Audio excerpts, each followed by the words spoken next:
Ahora, Fernando.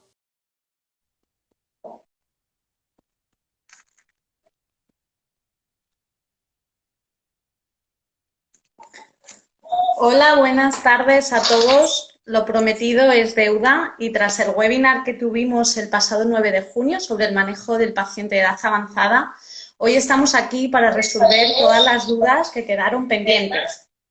Estamos hoy también junto a Fernando Martínez Cuervo, quien nos va a ayudar a resolver todas esas dudas. Fernando, muchas gracias por tu asistencia de nuevo en el día de hoy.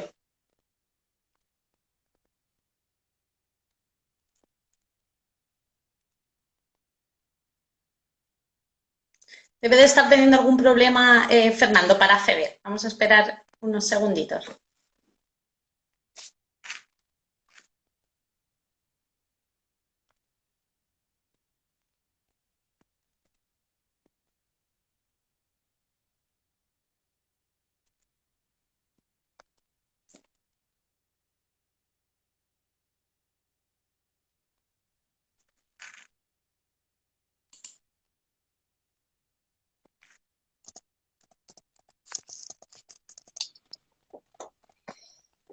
Ahora sí, Fernando, veo que estás con nosotros. Pues nada, gracias por la invitación, un placer estar aquí otra vez con vosotros y ojalá podamos aclarar todas esas dudas que quedaron pendientes de la webinar pasada y aquellas que puedan surgir, claro. Eso es. Vamos a comenzar resolviendo aquellas que nos hicisteis llegar durante el webinar, pero por favor no dudéis en hacernos llegar todas aquellas preguntas que puedan surgir durante la sesión de hoy. ¿Estás preparado, Fernando? Cuando quieras, Beatriz. Perfecto. Vamos a hacer una primera ronda sobre varias cuestiones que tenemos en el bloque de desbridamiento. Entonces, lo primero que nos consultaron es si se puede asociar el desbridamiento electrostático con el desbridamiento enzimático. Bueno, yo creo que lo que tenemos que pensar a la hora de la asociación de productos es ver primero la ficha técnica. Si en ficha técnica aparece la posibilidad de combinación, estupendo, no hay ningún problema. Y por otra parte, las evidencias, ¿no? ¿Qué evidencias disponemos para poder hacer la combinación de una forma segura, ¿no? Ni una ni otra nos aconseja o parece que aparezca dicha combinación, ¿no? Con lo cual lo prudente es utilizar o bien una o bien otra. De esta manera podremos asegurar los resultados a que es debido también, ¿no? Perfecto. Y relacionado con esta misma pregunta, nos consultaban también al hablar de ante un desbridamiento enzimático y autolítico, preferiblemente por cuál se decantaría. A ver, lo que tenemos que tener claro es que los dos son productos que nos van a ayudar a limpiar el lecho de la herida. Todo depende de nuestra valoración y de cuál va a ser los elementos de discriminación que vayamos a considerar, ¿no? Si nosotros queremos tener un desvidamiento muy rápido, nos iremos a un quirúrgico. Si queremos tener un desvidamiento lo menos doloroso posible, nos iremos a un autolítico, ¿eh? Si realmente queremos valorar costes, pues ahí estaría el autolítico. Si queremos ganar un poquito más de tiempo, no con el cortante, pero sí sin tener esa previsión de coste o de dolor, a lo mejor tendríamos que tener un enzimático, ¿no? Bueno, hablar o recordar que también está el electrostático, que sería ese desviamiento de carácter autolítico y con mejores prestaciones que el hidrogel o un simple apósito de curanamiento. Perfecto. Nada, un pequeño apunte, como veíamos la semana pasada durante el webinar, en la presentación de productos, los productos que presentamos para realizar este desbridamiento electrostático que comentará Fernando son esos apósitos con fibras, esas fibras que iban a realizar un desbridamiento electrostático proporcionándonos así una limpieza completa y continua de la lesión. Perfecto, Fernando. Pasamos entonces a la tercera pregunta para terminar este primer bloque de desbridamiento. Nos consultaban si considerábamos mejor, qué considerábamos, perdón, mejor a la hora de controlar el dolor durante un desbridamiento quirúrgico. ¿Sueles Bueno, controlarlo de alguna forma? Sí, habitualmente hay dos productos, ¿no?, que podemos utilizar por vía tópica que están dando buenos resultados y que las evidencias los están avalando, ¿no?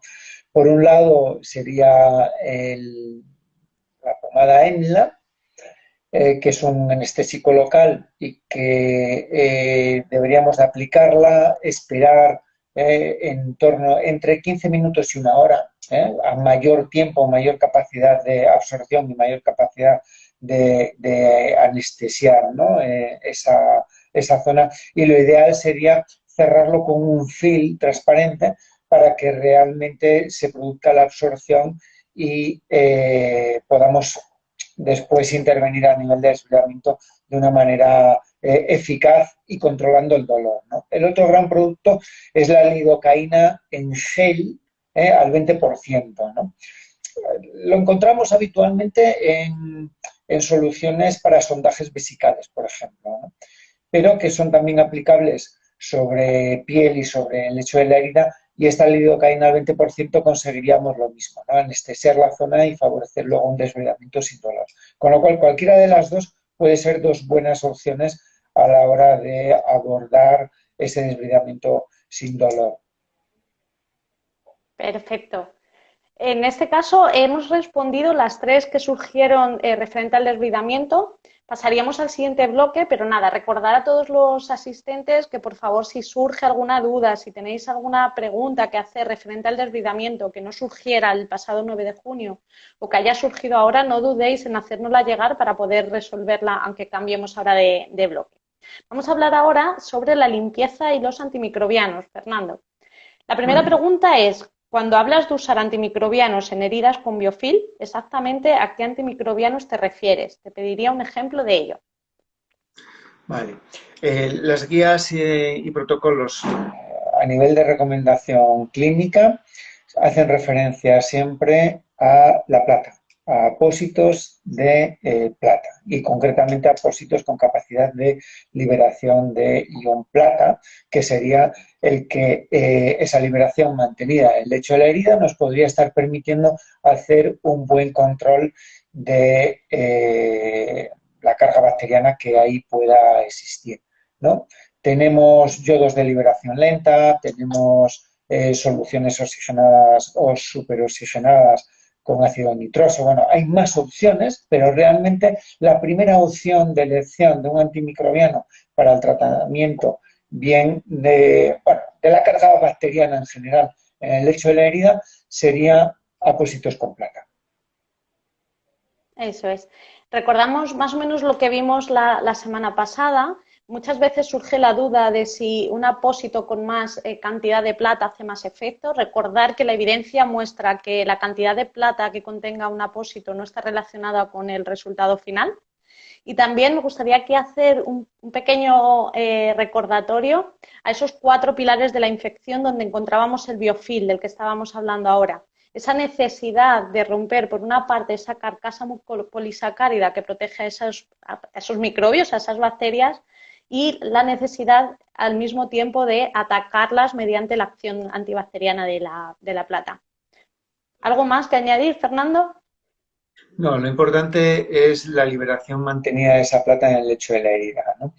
El gran problema que tenemos para controlar la carga bacteriana es que tenemos que tener dosis efectivas de antimicrobiano durante todo el proceso que dura entre cura y cura, ¿no?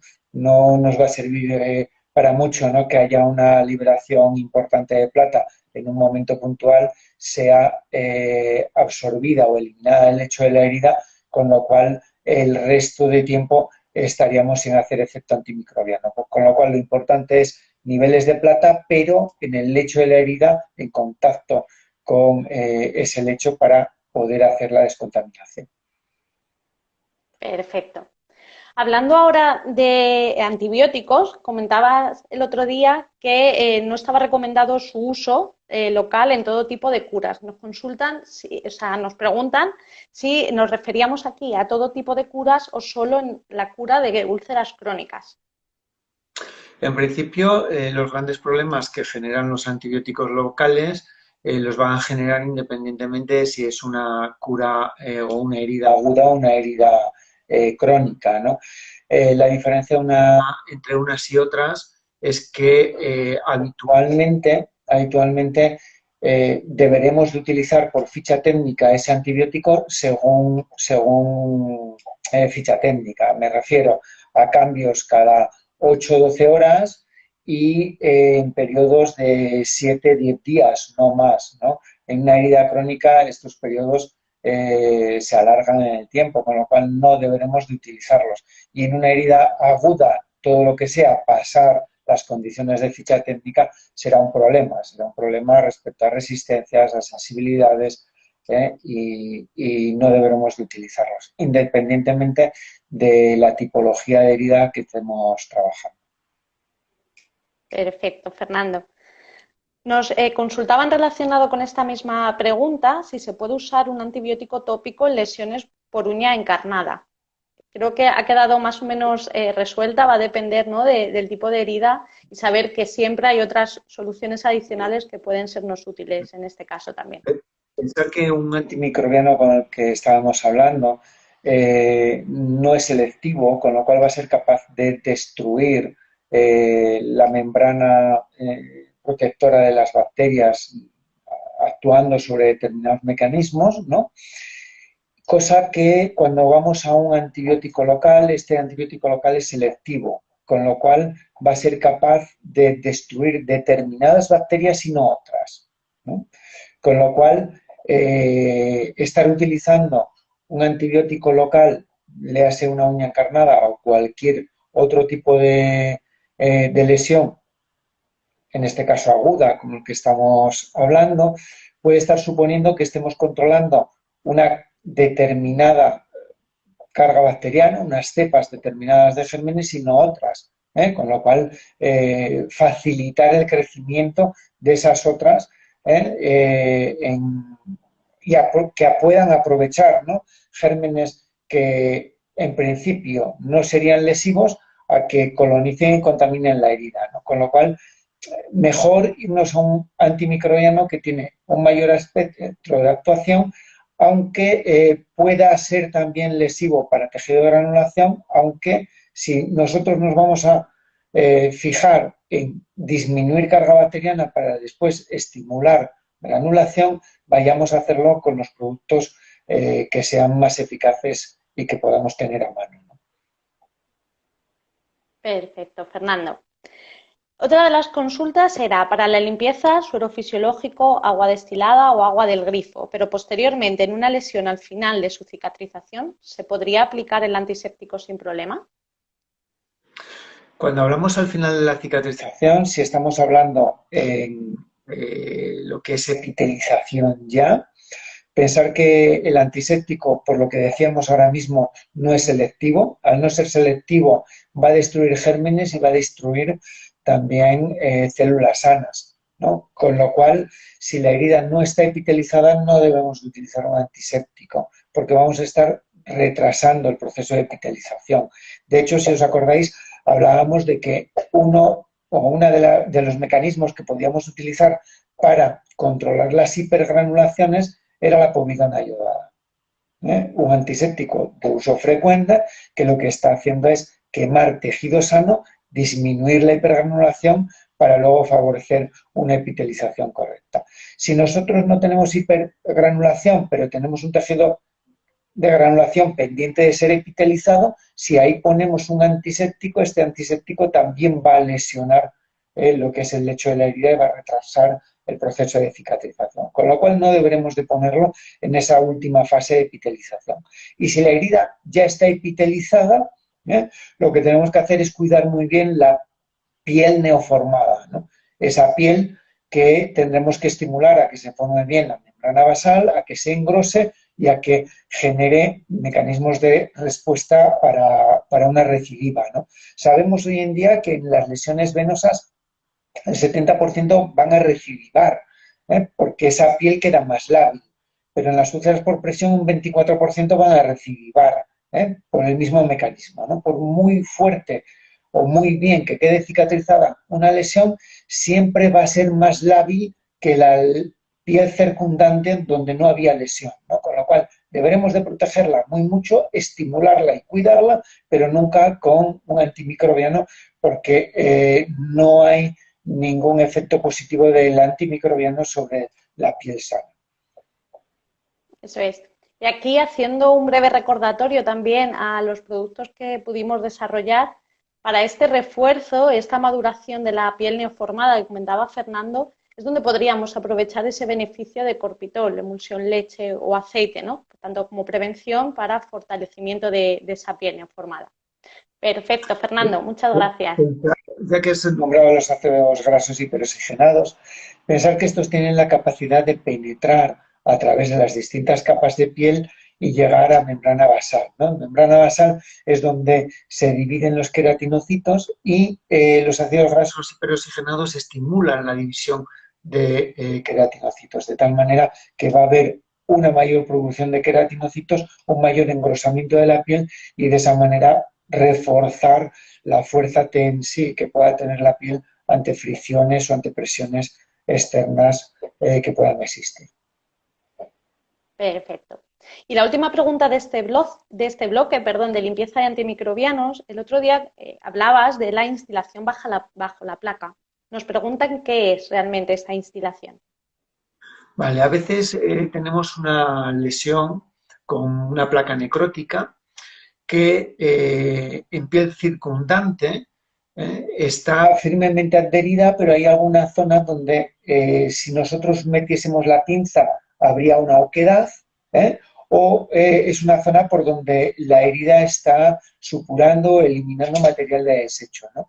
Bueno, pues aquí podríamos utilizar pues, un hidrogel o cualquier producto en formato amorfo para instilarlo, para meterlo debajo de esa placa de tal manera que su efecto lo esté haciendo en los puntos de colágeno que están sujetando la placa mortificada con el lecho de la herida, ¿no? Con lo cual esos puentes de colágeno los va a destruir, la placa va a quedar medianamente liberada o solo unida por la piel circundante, que con unos pequeños cortes con el bisturí, al cabo de unos días, unas semanas, se va a desprender toda la placa sin falta de ir plano por plano quitando, sino que nos va a permitir que la placa salga en una sola intervención, ¿no?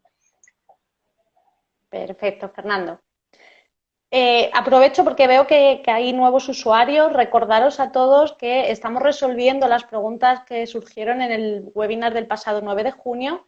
Estamos haciendo un recorrido por todas aquellas que quedaron pendientes, pero tanto Fernando como yo estamos dispuestos y alegres de que nos hagáis llegar todas esas nuevas preguntas o dudas que puedan surgir durante la sesión de hoy. Vamos a pasar al tercer bloque de preguntas referente al biofil. Fernando, nos consultan qué opciones hay para eliminar el biofil cuando es tan persistente.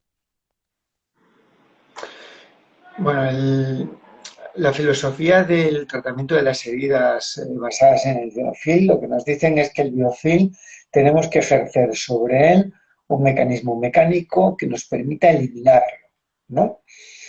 Si de biofil estamos hablando de una placa gelatinosa que no está enraizada en el tejido inferior, ¿no? En el tejido de granulación o en el tejido subcutáneo que ahí pueda teóricamente se va a desprender bien con lo que puede hacer la punta de un bisturí, haciendo una pequeña presión.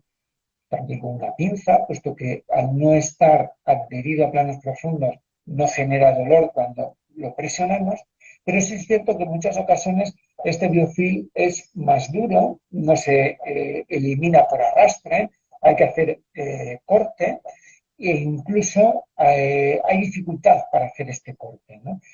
Entonces, siempre que podamos, bisturí y limpieza mecánica, podemos ayudarnos de otros métodos, como un desbridamiento por agua a presión, un desbridamiento por ultrasonidos, cualquier elemento que nos facilite la abrasión, la eliminación del biofil va a ser bueno, ¿no?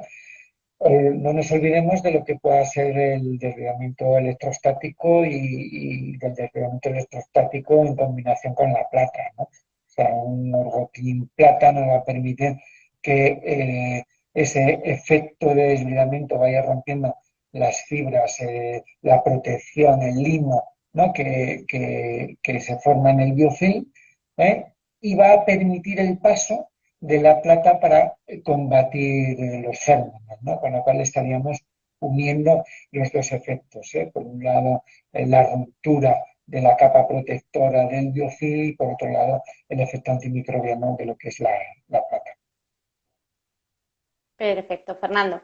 Nos consultaban algún producto con el que realizáramos las curas de este tipo y durante cuánto tiempo. Creo que más o menos ha quedado explicado ahora, hace unos minutos hemos vuelto a hablar de ello, pero si quieres recordarlo, Fernando.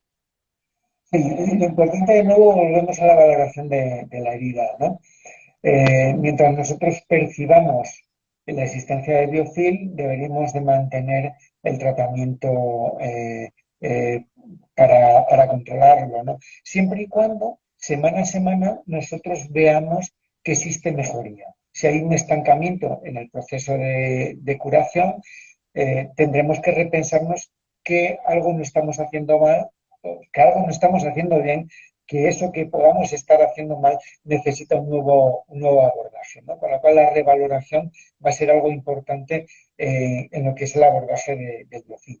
No obstante, a veces pensamos en el biofilm como esa túnica gelatinosa percibible, pero recordar que entre el 70 y el 80% de las heridas crónicas van a tener biofilm bacteriano y en muchas ocasiones no lo vamos a ver. Con lo cual va a ser un elemento a tener en cuenta cuando hay un estancamiento, un retraso en el proceso de cicatrización y esa lesión no avanza, ¿no? Con lo cual, si esa lesión no avanza, tendremos que replantearnos la presencia de carga bacteriana o la presencia de metaloproteasas, que sería otro de los elementos clave que puedan estar retrasando el proceso de cicatrización.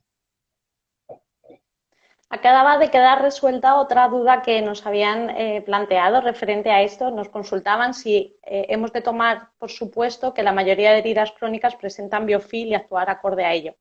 Creo que acaba de quedar resuelto, Fernando. La siguiente pregunta es sobre la lámpara que mostraste la semana pasada en el webinar, esa lámpara donde veíamos esa presencia de infección. Nos piden saber sobre ella. No sé qué podrías explicarnos. Así a grandes rasgos, ¿no? Es conocida técnicamente como la lámpara de Wood. La lámpara de Wood genera rayos ultravioletas que cuando se aplican en plena oscuridad sobre una herida, ¿eh? Si esa herida tiene hongos o tiene pseudomonas, daría o bien un halo verdoso o un halo azul, como veíamos en la foto del otro día, y nos estaría hablando, en el primer caso, pues una infección micótica. Se utiliza mucho en dermatología para lesiones cutáneas con hongos o específicamente, y en el caso de las heridas de las pseudomonas con ese halo, esa fluorescencia, ¿no? Azul verdosa, lo que nos está indicando es que existen más de 10 a la 5 colonias por centímetro cuadrado. Eso nos estaría hablando de infección como tal y sería un elemento a tratar de forma clara con un antimicrobiano en ese lecho de la herida, ¿no? Perfecto, Fernando. Y ahora vamos a entrar en un nuevo bloque sobre tratamiento concreto de ciertas lesiones. La primera que nos consultaban era cómo se debería de tratar una herida necrótica en talón diabético. ¿Cómo soléis hacerlo, Fernando? Bueno, el que la persona tenga una diabetes o no, lo que nos va a condicionar es que las personas con diabetes tienen mayor dificultad a nivel de riego en zonas distales por los problemas de micro y de macro angiopatías que suelen acompañarles, y el riesgo de una exposición de hueso conlleva el riesgo de una osteomelitis de una forma más clara que las personas que no tienen diabetes, ¿no? De hecho, cuando una persona diabética vemos hueso, tocamos hueso, se nos engancha la gasa en el hueso, aproximadamente entre un 90 y 95% de las ocasiones se va a instaurar una osteomielitis.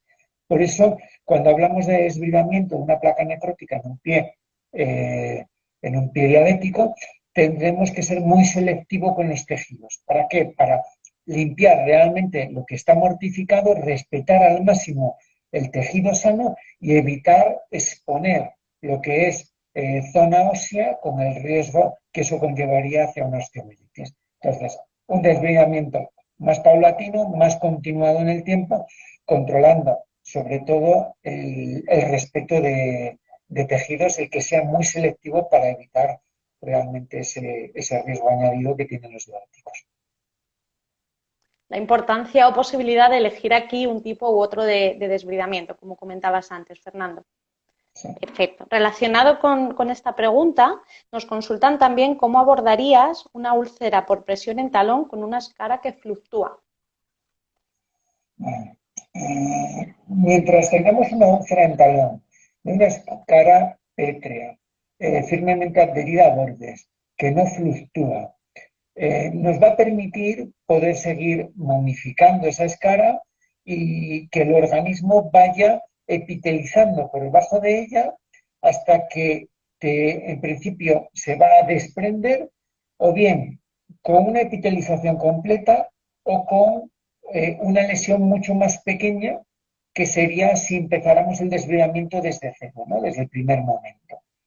Con lo cual, siempre que podamos mantener la placa necrótica firmemente adherida, no fluctuante, sin supuración, sin rubor, tumor, calor alrededor, nos va a dar la posibilidad de ganar tiempo y de ser eficaces en el tratamiento.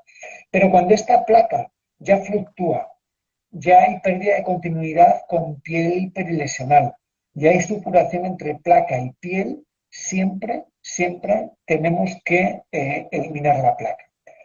Porque si no, ahí debajo de placa se van a seguir eh, eliminando tejidos, se va a seguir coleccionando material de desecho, va a ser un lugar de acantonamiento de gérmenes, va a ser un lugar de crecimiento de gérmenes tanto en estado libre como en forma de biofilm y al final va a haber un riesgo mayor de infección porque no vamos a estar haciendo una buena limpieza de la herida ni dando oportunidad a la contracción, que como hablábamos el otro día va a ser uno de los grandes pilares en la cicatrización y que a veces tenemos olvidados, ¿no? Con lo cual, placa que fluctúa, hay que eliminar placa, limpiar bien el lecho, permitir que la herida no solo granule del fondo hacia arriba, sino que también se vaya contrayendo, vaya disminuyendo y sobre todo controlar material desecho, carga bacteriana. Perfecto, Fernando. Referente a la pregunta anterior, donde hablábamos de esa escara necrótica, nos consultan que si se tendrían que tener en cuenta siempre los pulsos. Sí, claro, pero no solo en una persona diabética, sino en cualquier persona antes de irnos a un desviamiento cortante en zonas distales, deberíamos de saber cuál es el flujo sanguíneo en esas zonas distales. En el caso del miembro inferior, siempre es recomendable hacer un ITV y si hay un riesgo de una mala circulación, bien por una obliteración semicompleta, ¿no? Todo lo que sea un riesgo de 0,7 hacia abajo en el ITB va a conllevarnos, ¿no? Un problema de que podamos desbridar zonas que no muestren sangrado, pero que a lo largo de X horas puede haber un sangrado importante, con lo cual no estará indicado un desbridamiento cortante cuando hay un componente arterial en ese pie. Perfecto. Dan las gracias simplemente por la aclaración, porque le parece importante para el personal no acostumbrado. Gracias a vosotros siempre. Otra pregunta relacionada con estas dos cuestiones que acabas de resolvernos, Fernando, es que si la flictena siempre vamos a retirar esa piel que la está cubriendo. Los flictenos suelen ser, o suelen tener un mecanismo de fricción, ¿no? Cuando se forma la flictena, la piel normal se elonga y al elongarse, esa propiedad que tiene la piel de ser barrera, ¿eh? ya la pierde. Entonces, debajo de la flictena tenemos un líquido seroso, donde hay nutrientes, donde hay humedad y hay una temperatura idónea para el crecimiento bacteriano. Si además le sumamos que la piel no va a ser esa estructura férrea e impermeable, vamos a correr el riesgo de que se pueda contaminar. Uno, por elementos externos que puedan aparecer y otro, porque si no hay un reciclaje, ¿no?, de ese líquido en la flictena, ese líquido se va a ir deteriorando, se va a ir degradando y todos hemos comprobado en algún momento cómo cuando no eliminamos la flictena va cambiando de color, ¿no?, de un color transparente se vuelve amarillento, opaco, e incluso forma biofilms que cuando tardamos en retirarla salen esas placas como si fueran natas, y perdónenme la expresión tampoco científica, ¿no? Que son biofilms que se forman dentro de esas flictenas. Entonces, siempre que podamos y cuanto primero mejor, deberemos de extraer lo que es el líquido de esas flictenas y para evitar que la piel, cuando no queda firmemente adherida, sin ninguna fondo de saco, donde pueda haber, coleccionarse o bien líquido o gérmenes, lo ideal sería eliminar toda esa piel y empezar una epitelización desde un inicio con piel ya sana y a través de una cura en ambiente húmedo será lo más eficaz que podamos utilizar en el caso de las flictenas. Sí es cierto que hemos utilizado durante muchas ocasiones lo que es pinchar la flictena, sacar el líquido, pero también es cierto que comprobamos cómo al cabo de X tiempo o de X horas esa flictena vuelve a coleccionar líquido, ¿no? Con lo cual, para evitar esas colecciones mantenidas, lo idóneo sería abrir lo que es toda esa piel deteriorada ya elongada, eliminarla e iniciar esa cura por segunda intención de una manera eficaz. Perfecto, Fernando. Luego hay dos preguntas muy parecidas, relacionadas una con la otra, donde nos preguntan cómo actuar ante úlceras cavitadas. La primera nos consultan sobre cómo acelerar la cicatrización en una lesión con apenas infección y la segunda en esa úlcera cavitada en talón categoría 4 con esfacelo y bastante exudado. En este caso, Fernando, ¿cómo sueles tratarlas o qué puntos son los importantes a destacar aquí? Cuando es la cavitación, lo que tenemos que procurar siempre, uno, identificarlo, dos, dejarla registrada, sobre todo si estamos en un ámbito sanitario donde esa herida va a ser curada por más profesionales, porque es necesario que el profesional que venga detrás de uno identifique claramente la cavitación para que pueda abordarla. Y una vez dicho esto, es muy importante que nos aseguremos en cada cura una buena limpieza de esa cavitación. Bien, con ese chorro de suero, no sé si por gravedad o a través de una jeringa o a través de una sonda, pero tenemos que asegurarnos que la limpieza sea máxima de la zona más distal de la cavitación a la zona más proximal. A partir de una buena limpieza, tenemos que repensar en que si lo que está haciendo esa cavitación es granular, estimular lo que es la granulación sin ningún elemento que pueda separar bordes, porque todo lo que sea separar bordes de la cavitación nos va a enlentecer la contracción de la herida o de la cavitación y por lo tanto nos va a enlentecer o retrasar el proceso de cicatrización.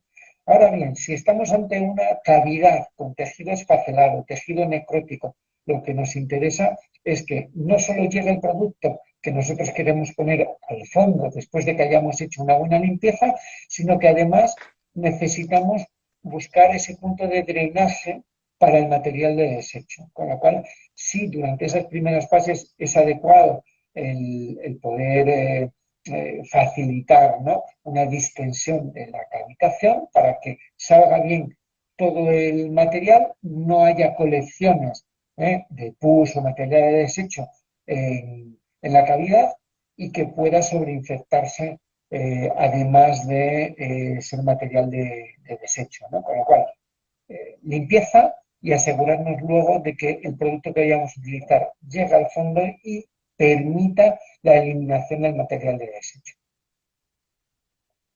Eso es, un pequeño recordatorio, Fernando, de referente a este punto, es cuando veíamos los diferentes tipos de apósitos la semana pasada en el webinar, os comentaba que estos apósitos son recortables y esta característica lo que nos va a proporcionar es esa capacidad de adaptación al lecho de la lesión que comentaba ahora Fernando. Podemos hacer diferentes recortes asegurándonos así una buena colocación en úlceras cavitadas, teniendo un contacto directo y permitiendo la acción sobre todo el lecho de la lesión. Os colgaremos de todas formas alguna imagen o algún vídeo sobre formas o trucos de poder recortar estos apósitos para poder ayudaros en la colocación en zonas más complejas. Veo que hay una pregunta referente al webinar. Consultan si puede volver a verse. Sí, está grabado y se puede ver indiferido. No sé si tienes el enlace o si no te lo haremos llegar sin problema. Para finalizar con las preguntas que teníamos, Fernando, mientras surge alguna más, nos consultaban también qué producto recomendarías para tratar una úlcera arterial interdigital en los pies. Interdigital en los pies. Bueno, lo primero que tenemos que hacer es valorar el paciente. Ya ha salido, bueno, perdóname, me estabas hablando ya de una úlcera arterial interdigital en los pies, con lo cual ya tenemos valorado el Eso es. paciente, ya tenemos valorado el pie, ya sabemos que es una úlcera arterial. Y en las úlceras arteriales, fijaros que en la ITB, todas aquellas lesiones que estén por debajo del 0,5 de ITB, el pronóstico es malo, ¿no? Entre el 0,5 y el 0,7 puede haber expectativas de mejora, ¿no? Con lo cual tendremos que tener claro cuál es nuestro abordaje, ¿no? En todo caso, al ser una úlcera arterial es importante hacer una interconsulta si fuera posible para o bien, o bien hacer una recanalización de la zona, ¿no? Un bypass que nos permita que llegue sangre suficiente como para que esa herida no tenga un compromiso en la cicatrización, o bien que haya un diagnóstico más dirigido a la amputación o que sea un diagnóstico paliativo, ¿no? En cualquiera de estos dos últimos casos tendríamos que irnos más a un tratamiento de cura seca que evite la proliferación bacteriana, la sobreinfección y que evite que avance de forma rápida esa lesión, ¿no? Importante entonces saber de qué nivel de riesgo arterial estamos hablando y saber si va a haber una intervención dirigida a mejorar ese flujo o vamos a estar ante un paciente paliativo, ¿no? Eso nos va a delimitar vías de actuación, sobre todo si va a ser una actuación paliativa o a la espera de una posible intervención, tratamiento seco y evitar lo que pueda ser proliferación bacteriana. Perfecto, Fernando. Muchas gracias. De momento parece que no hay ninguna otra pregunta. De verdad, no dudéis, lo repito una y otra vez, en hacernos llegar todas esas preguntas que puedan surgir o haber surgido en la semana pasada, porque seguro que Fernando está encantado de ayudaros con ellas. Parece que no hay ninguna más, Fernando. Agradecerte de nuevo la participación en el webinar y en el día de hoy. Ha sido un placer y a los asistentes agradecerles también el tiempo dedicado durante el webinar y durante la sesión de hoy y recordaros simplemente que el próximo martes, día 22, estaremos aquí de nuevo junto a Francisco Barragán para seguir resolviendo todas aquellas dudas que hayan quedado pendientes. Muchas gracias a todos y nos vemos pronto. Muchas gracias, Beatriz. Yo quedo a vuestra disposición para lo que necesitéis. Un abrazo. Perfecto. Igualmente. Muchas gracias, Fernando.